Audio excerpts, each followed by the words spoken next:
Well, g'day, Max here again. Welcome back to the shop. So today we're going to finish off all of the billing and a little bit of drilling and tapping so we can finish off our boring bars that we're making for Big Olga here. And then we'll do a bit of a test with a couple of them. Alright, let's crack on. So all we're going to do is put a flat here and here and rotate our part 90 degrees and do the corresponding flats in the new location. So I'm just running a carbide 16mm carbide insert end mill. So we only need to go down maybe a couple of mil, probably do it.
So we've just gone down 1mm and that looked to be enough.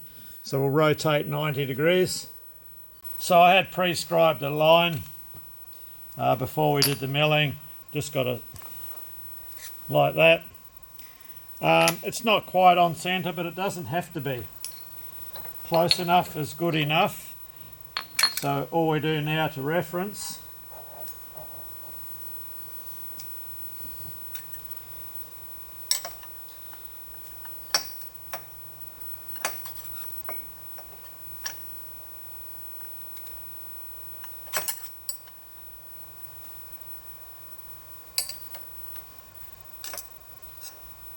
probably need a thinner parallel. I'll get another parallel sitting on top of this one.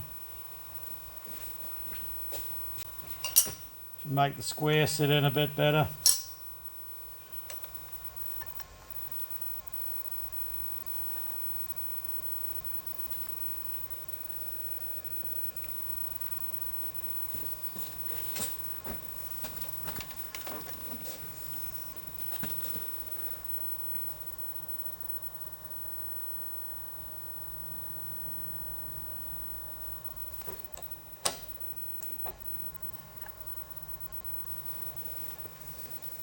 That should be all right.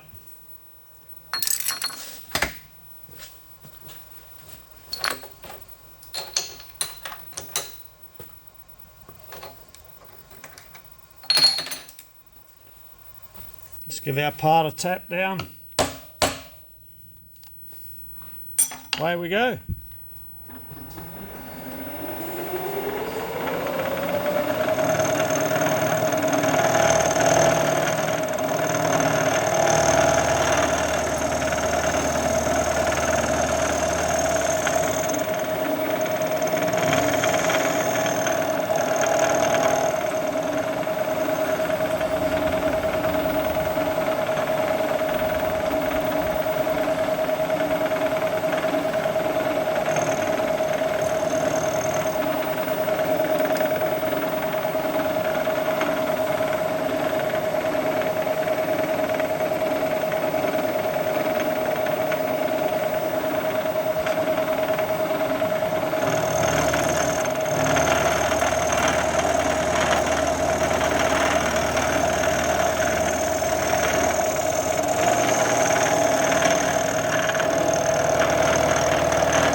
That's all it needs. So they'll provide a good seat for our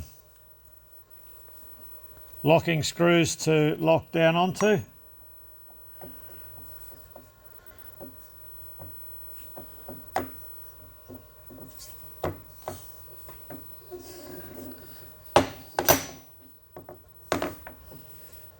Cool. Right, we'll get the next one in.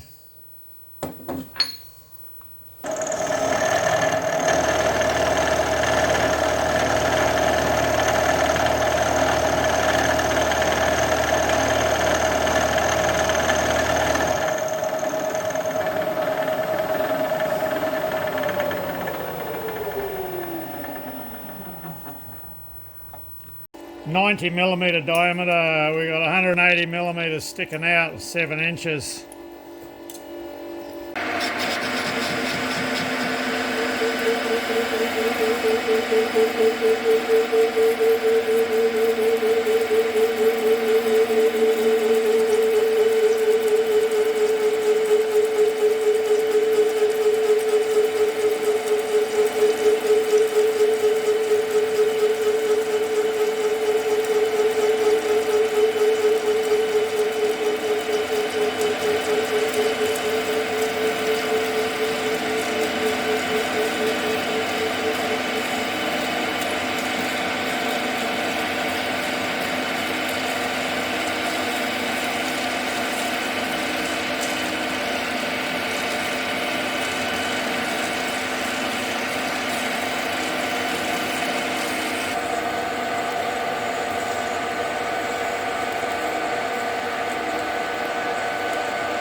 Hardly a drama.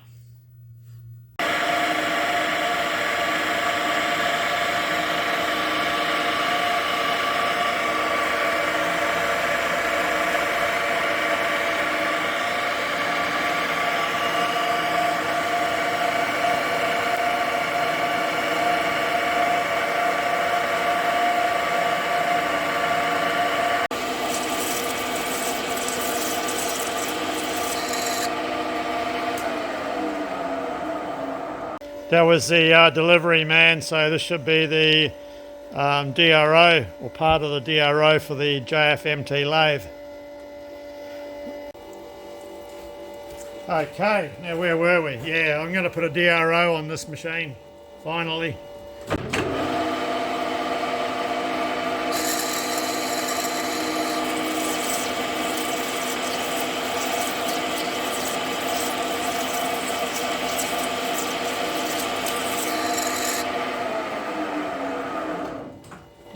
I'm making a long one and a short one. I was getting carried away making stuff and not filming it. I just thought I might bring the RPMs up a bit on this now too. So these are 40 taper ones for the vertical spindle, so there'll be a short stub one and one is slightly longer. You'll see when I got them all grouped together.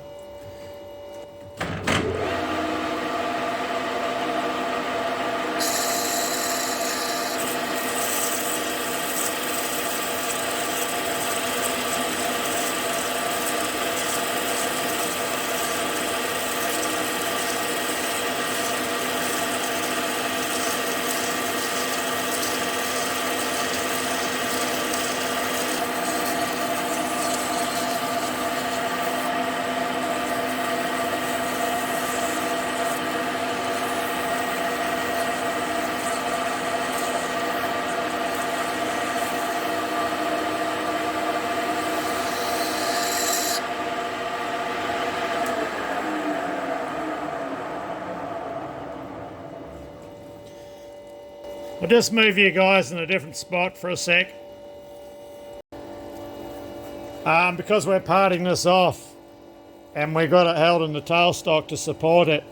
So I just want to go till there's only a little tiny dick holding it, then I'll twist it off by hand. Looking at this, we're about there.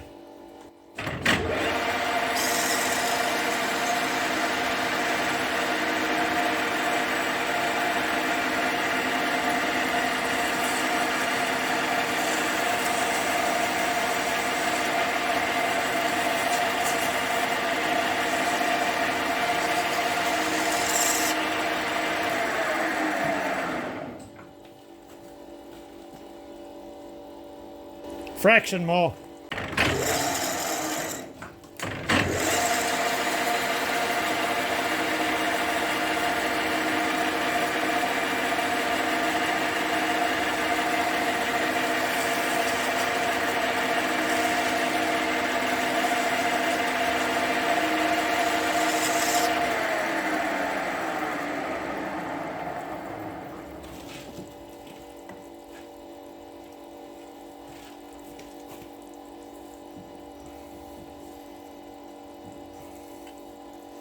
Okay.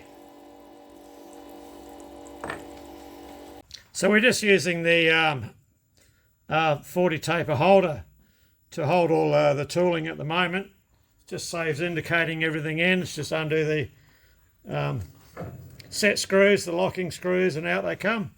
So just a face and a chamfer for this one.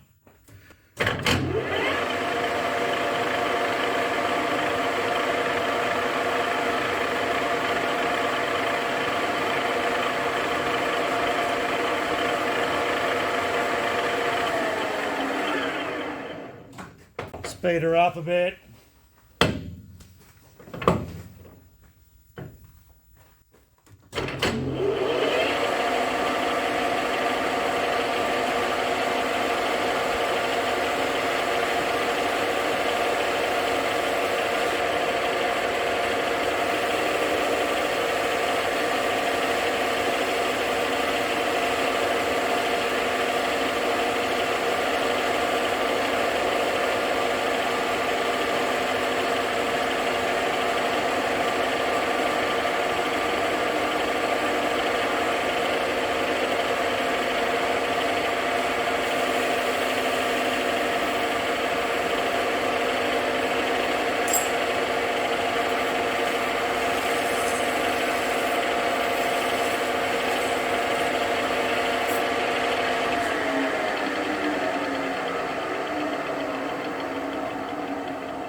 Okay, that's that one done.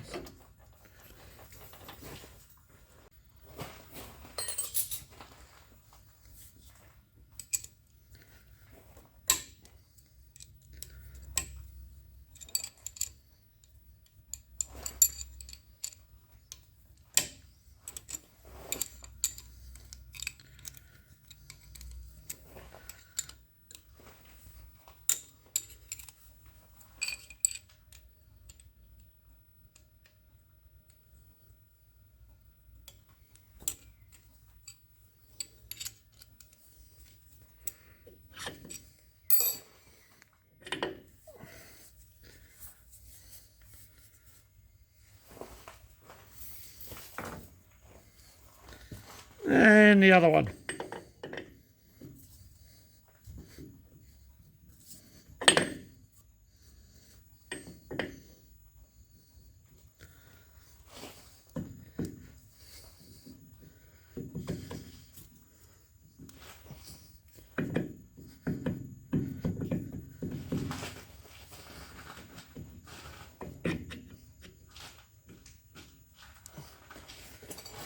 They do go, they're just a super neat fit.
Okay.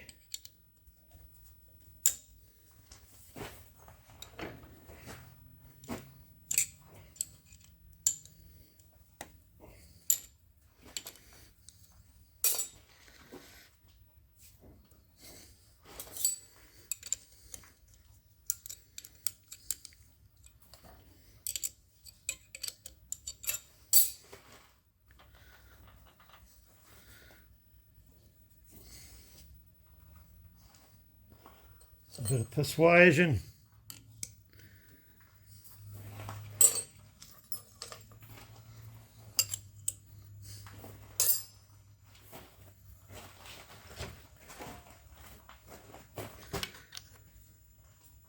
Oh shit, that one's...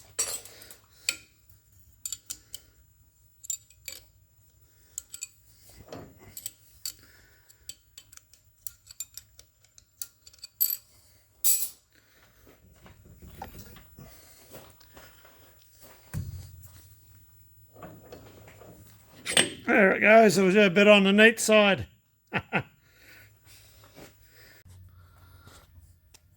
Bit of a warm day today. We've had plenty warmer.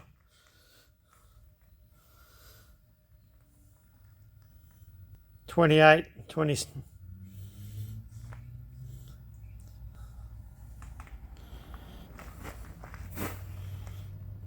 40 degrees in the headstock. Right, well that's all the turning work done. So we've got an 85 diameter, one that's 75, then steps down to 60, and these two are for our 50 taper adapter. The remaining three, we've got a 60 diameter and two 75 diameters, short and a medium. So that's, yeah, all the turning work done. It's just a bit of an average of what I may not need. Who knows, but they can be modified to suit or whatever.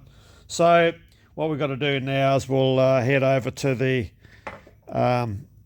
Stanco and we'll put the tooling slots in all of these. So I think we're going to do that with a side and face cutter.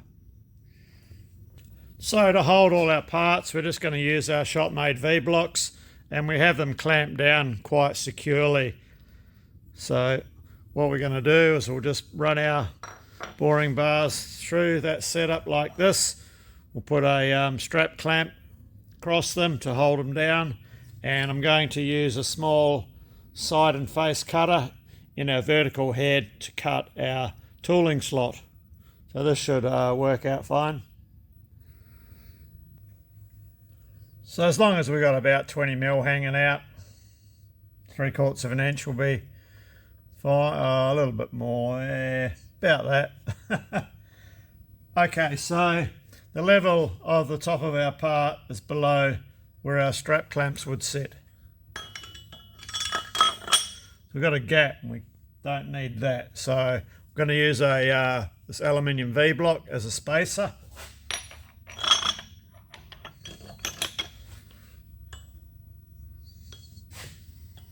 It would be good if this V-block was a tad longer, but this will be fine.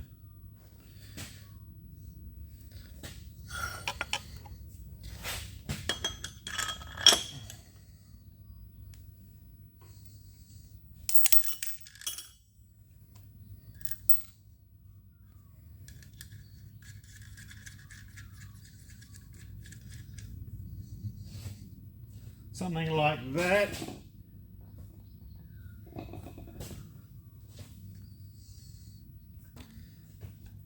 And I'll put a second one on at the rear.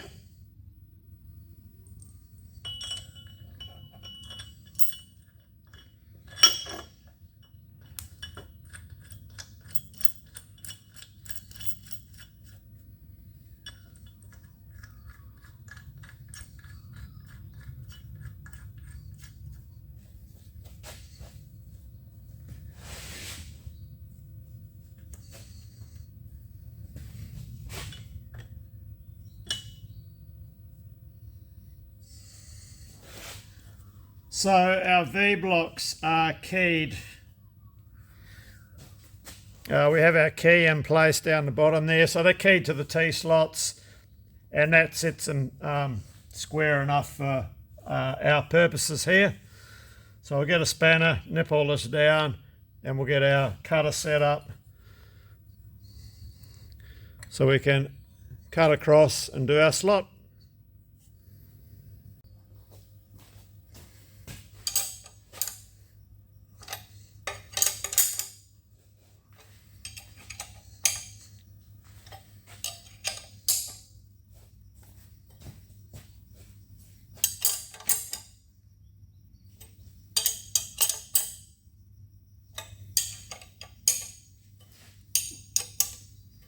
Okay, let's get our cutter set up.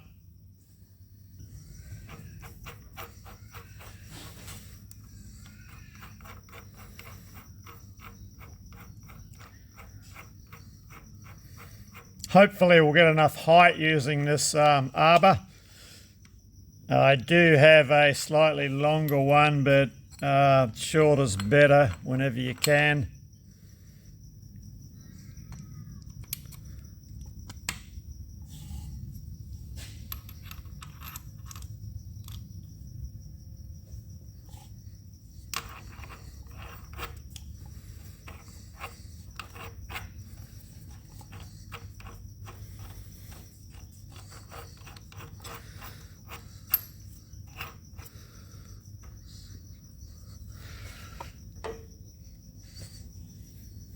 I've been painting in red oxide primer, so that's what all these red dots are.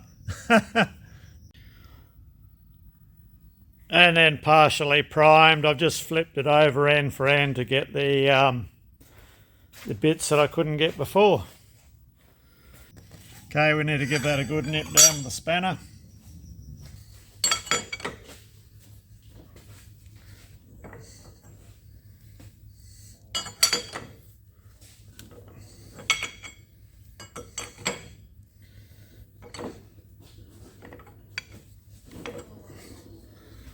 Something like that.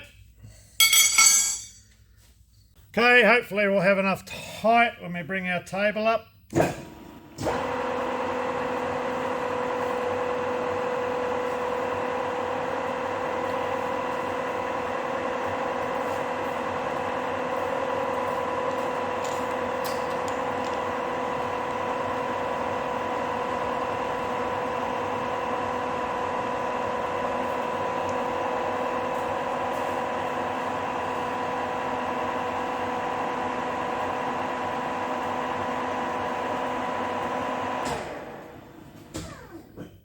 Okay, and I can see a problem straight away here.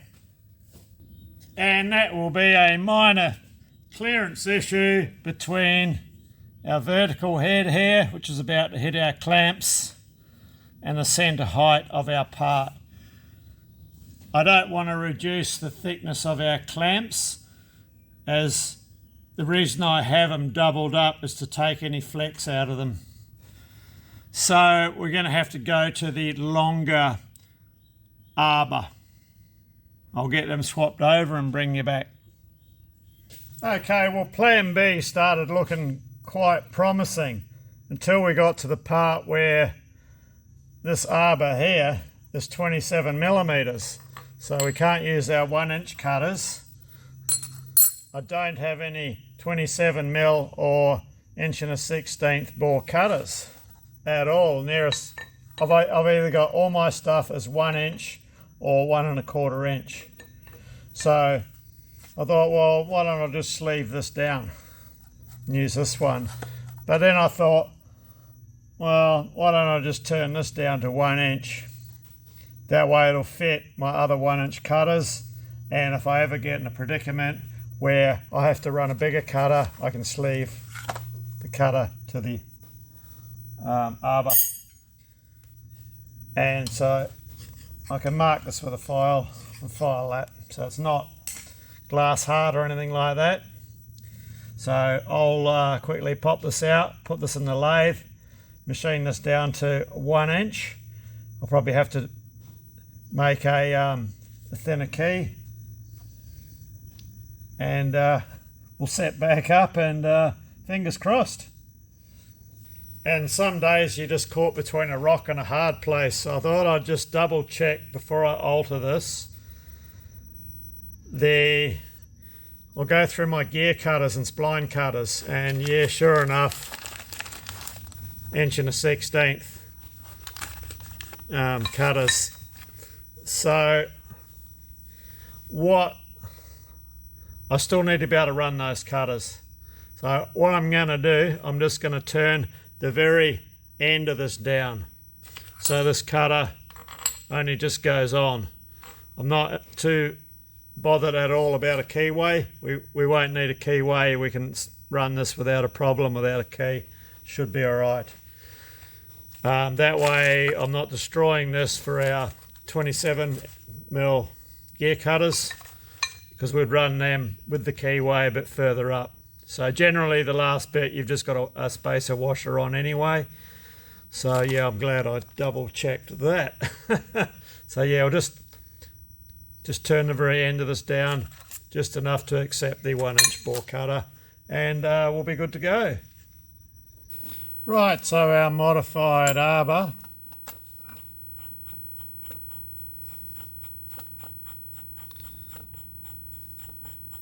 just had the nut screwed all the way on to make sure the nut wasn't going to bottom out.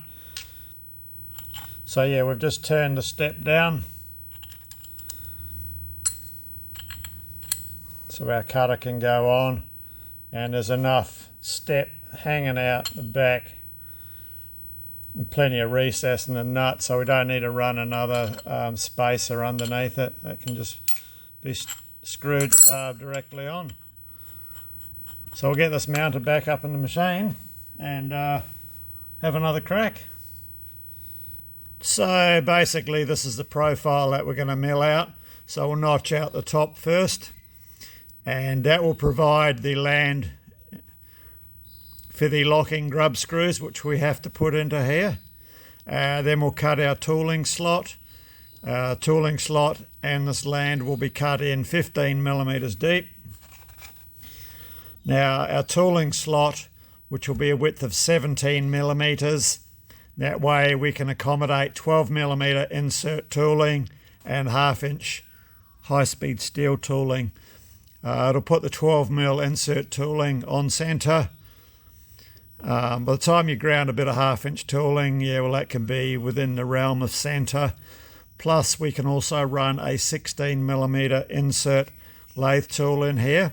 So that will, in fact, put the tip of that tool 4mm above centre, which in a boring bar on a bigger diameter bore, it's not really that big of an issue. But predominantly, yeah, we'll be running, I want to run 12mm tooling in this bar. But yeah, it gives us the option to run the bigger tooling if required. So that's what we've got to cut out. And I think that's just going to give me a good, reasonable average of tooling that will go in.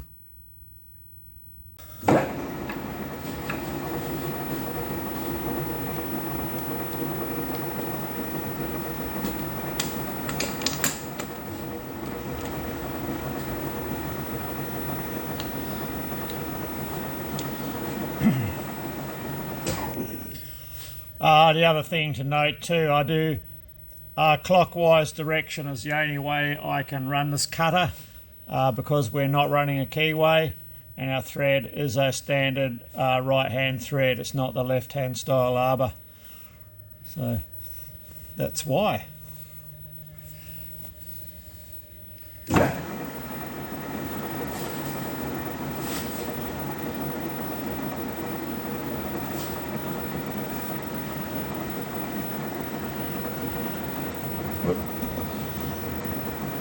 I've just got my arm goes over the top of the camera mount just to operate the table control. So we just want to come in here, just get a mark on it.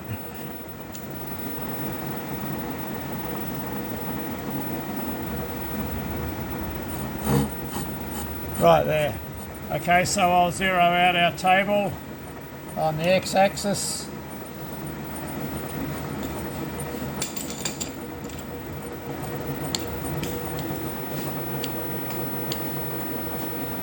come across.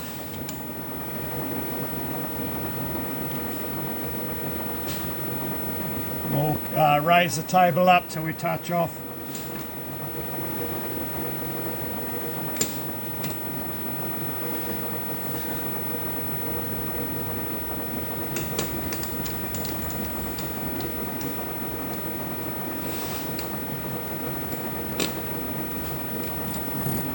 Just there. Zero out our Z.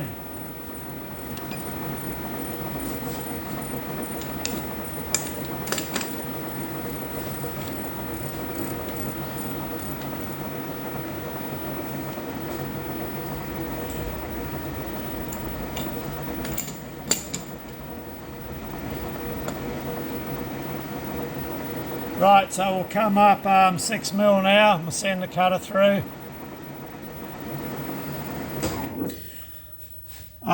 I'm going to go and get the coolness set up. I just made a slight change to our clamping, as that stud that we had here was getting too close and it would have interfered with our vertical head. So we've got bolts now, so we're going to have plenty of clearance.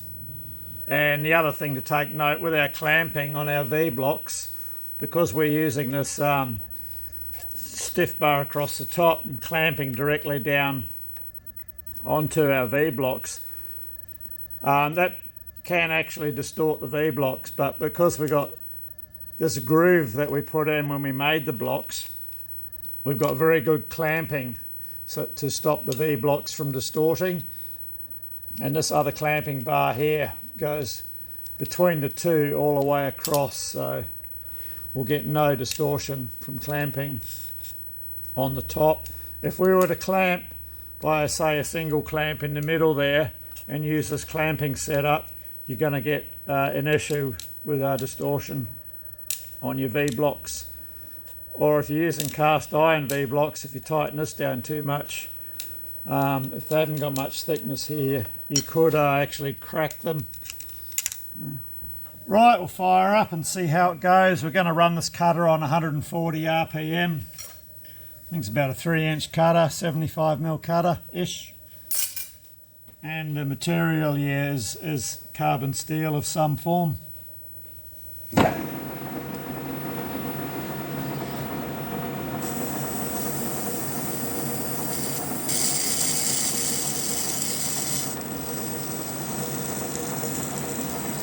What I'm hoping is to keep the air pressure to like a minimum, and just hopefully the coolant should just siphon a little bit out at a time, as I've got the supply bottle for the coolness sitting up on top of the machine, where hopefully it won't fall off.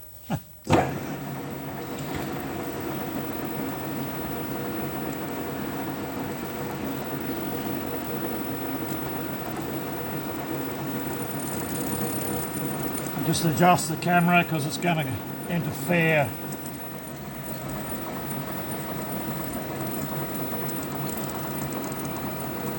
Okay.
Okay, that all went well. I'll just get a brush and brush it off.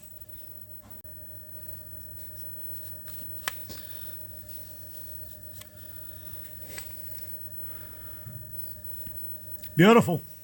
Okay, I'll bring it back and we'll run the remaining cuts through. Because of the depth of cut, we're coming down 13 mil, so I've actually sort of split it into 3 cuts, but we're taking full depth in.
Okay, we'll come up to our 13mm final depth.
Looks good.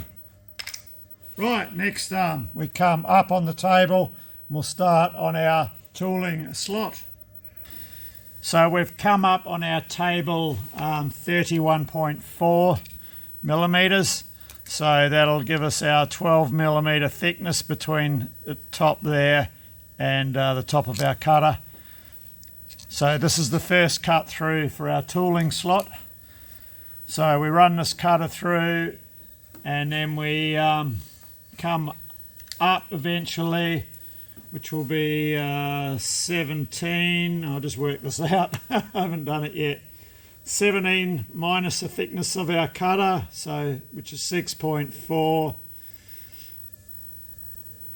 10.6, add plus 25,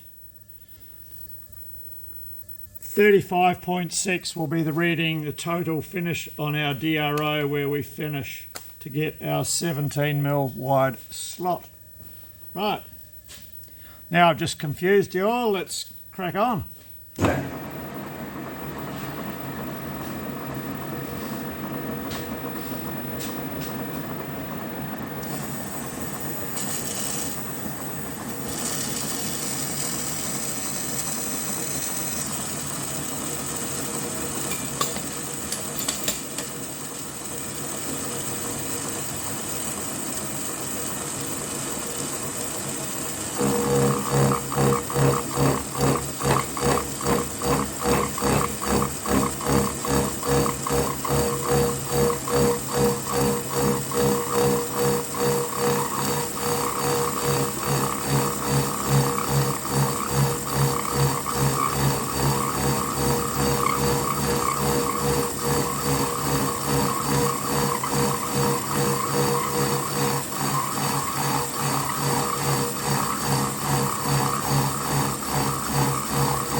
Well, if I've done everything correct, we should have a 17mm slot there.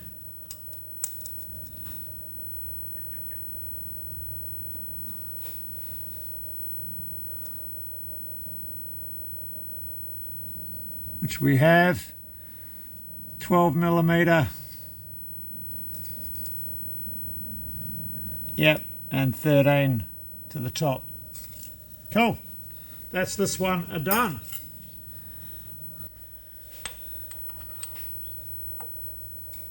Okay, that's with the 16mm, so it will put our tip 4mm above centre, but on a larger diameter, that's no big issue.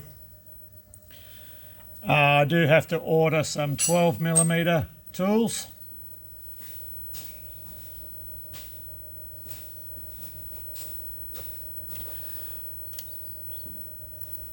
So 1/2 inch tool, 12mm, we're going to be on centre. So, cool, I'll get this one out. So yeah, about that the middle cuts, I actually had to take off that second cross piece that we had. We're just running way too close to the end of the spindle here, so we wouldn't have made the last cut without some interference going on. And of course, conventional uppercut milling all the way. If you climb milling, you want to be very careful how you go about it. If you're new to milling, I would not recommend it. But yeah, if you climb milling, you've got to have a super rigid setup and all your backlash adjusted properly in your table. You probably want some tables to slightly have your table locks just snugged a little bit, just to give it that bit of drag. And yeah, stick with conventional where you can. And the first use of our new DRO on the big mill, and it, yeah, worked a treat. Nice to have that on this machine. But yeah, uppercut milling is the way to remove material quickly, but yeah, you got to have the machine that can take it. This machine should be able to do it without a problem, but I wouldn't do it unless I'd given all my adjusting screws, well, made sure they're all adjusted up with no free play. Yeah, you got to have a good solid machine and a good solid setup as well. But yeah, it's a very quick way to remove material. I'll get this out, get it deburred, and I'll probably run through the rest off camera. Might throw the odd shot in when we're doing one of the bigger ones. It's going to be exactly the same process. Okay, this next one, I'll just show you this. Required a slightly different clamping setup. Very similar but different. Now we've had to pack it up with a couple of parallels under there, and I've gone back to the double clamp. And that's due to the fact that this bar here, down there in the middle, there's a diameter change, and it's right where our V-blocks are. And I was lucky enough to have a matching, close enough to matching set of parallels that fitted in there as well. I mean, if these didn't fit so neatly, I could have shimmed something up. But yeah, as for the cutting process, it will be the same as the one that you've just seen.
Okay, so now I'm up to the last one, and yeah, there's just not enough of it in the V-blocks to grip. So what I think I'll do is I'll grab it by this diameter here, and I'll set it up in our indexing head. Be the safest way to do that one, because that'll want to rip that out of there for sure.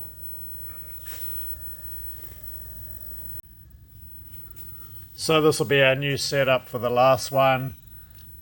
So we've got it gripped pretty tightly in the chuck, and as long as we just take it steady like we did the other ones, we shouldn't have any problems. So we've got a fair bit more gripping area, substantial area than if this was in the V-blocks.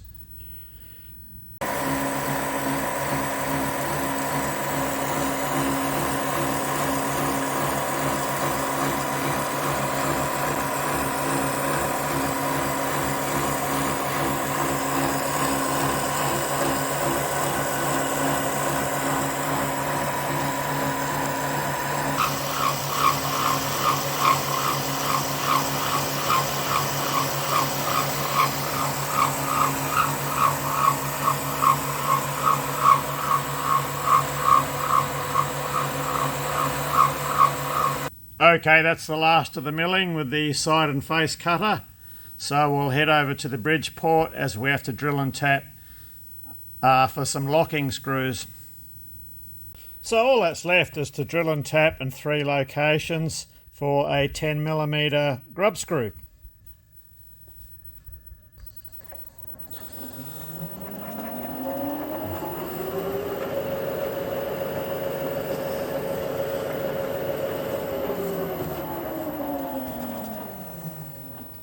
Right, I'll go and find the appropriate tapping size drill. So I just mentioned for alignment, I've just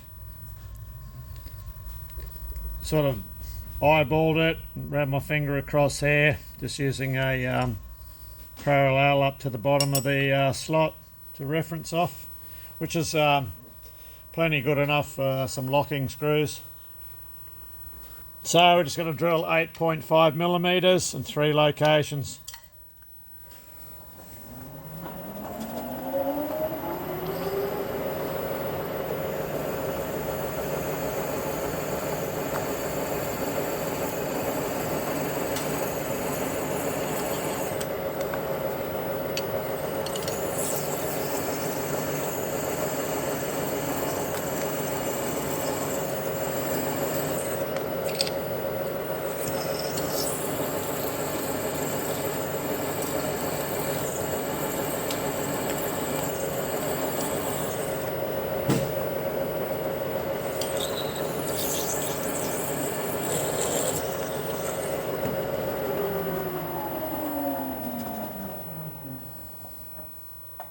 Then countersink.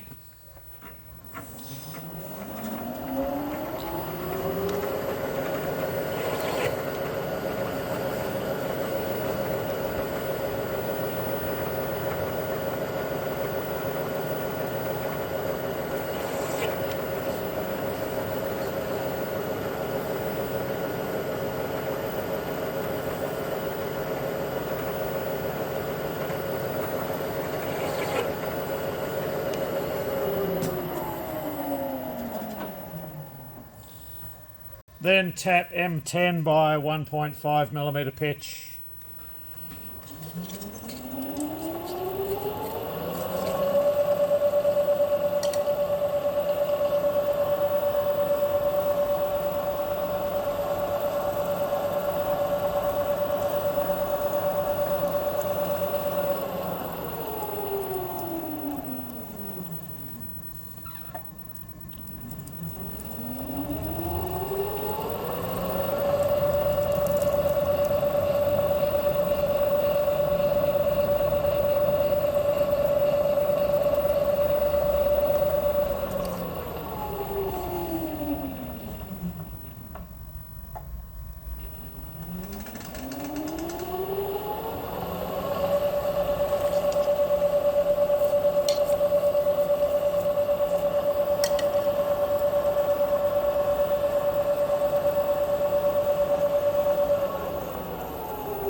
as far as setting up for these holes, rather than dick around with edge finders and that sort of malarkey, I find it quicker and easier just to drop the centre point that I've got into the 100 mark on this scale, and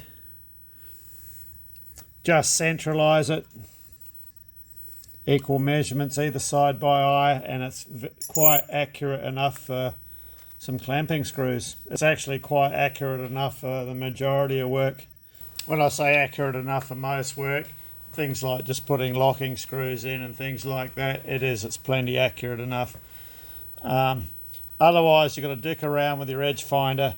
Because you can't edge find off here, you've got to go back to your vice jaws.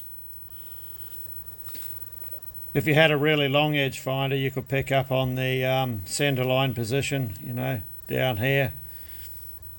Probably, it's a bit dicky to get to. I'm going to have to make up a special one day that does reach down to these longer, the larger diameter pieces. But the old pointer, and it drops into the grooves on the scale. A little bit of downward pressure on the quill, and you can move your knee across or in and out to adjust, you know. I've shown this one before, that method. Well, okay, we got there. So this is our full complement of boring bars for the Stanco Big Olga, and our 2 boring bar holders. So hopefully this should be a good average of at least something that I didn't have before. So I suppose there's only one thing left to do now, and that's to get a piece of material clamped in, and we'll pick one of these bars out and give it a test run. What do you reckon?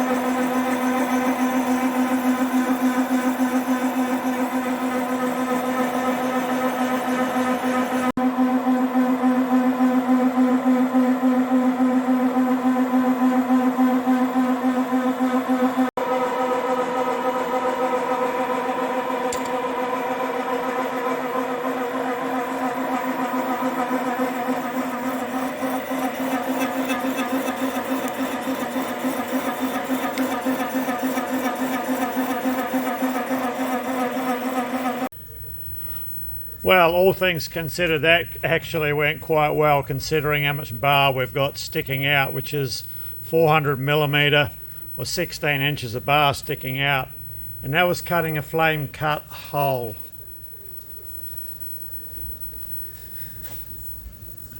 It's quite chattery in there, but yeah, it is an uneven flame cut hole. So I'll take a smaller cut through now and just see how it goes with that, and then we might try our larger bar. Okay, I just advanced the tool out a little bit, probably only 20 or 30 thou. So we'll try that.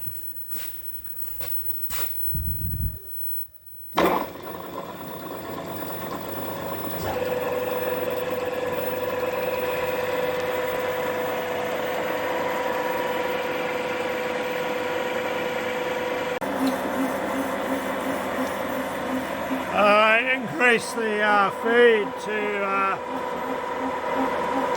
40mm a minute then, and it's improved.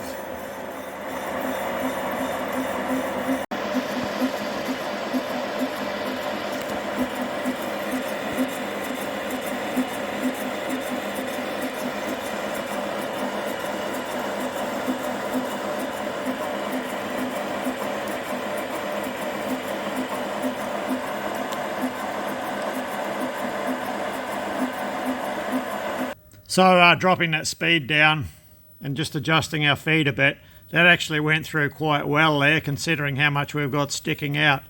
I was yeah, quite pleased with that. So we've still got this, it's still getting through the tail end of the oxy cut finish, and then you got that heat affected zone from the oxy cut, which is a bit gnarly. So I might take one more cut through. We could actually put our bigger bar in now if we wanted to, but let's take one more cut through with this bar.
Okay, we'll see how this reacts. We'll just go in with a 5 thou finishing cut. So that's 5 thou depth of cut. So it'll be 10 thou the diameter.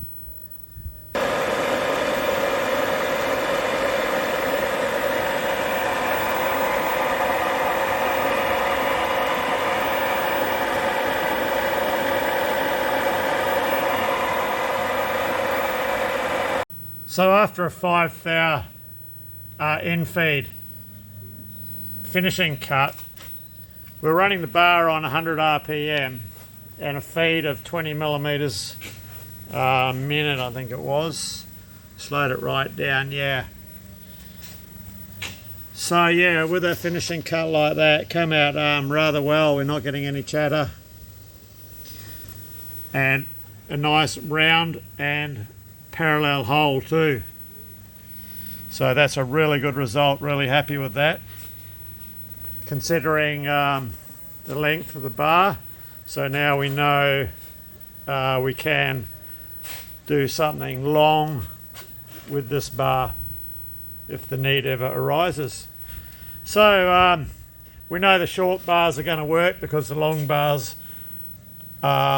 this long bar has worked. We haven't tried the big bar. We know it'll work, but let's just put a cut through it anyway.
Well, that one went rather well. So that was like a 3mm depth of cut, about 6mm off the diameter. We're running that on 125 RPM. And quite some thickness in those chips too, because our feed rate was 20mm a minute, which is quite a bit for that RPM range. But no, went through without a murmur.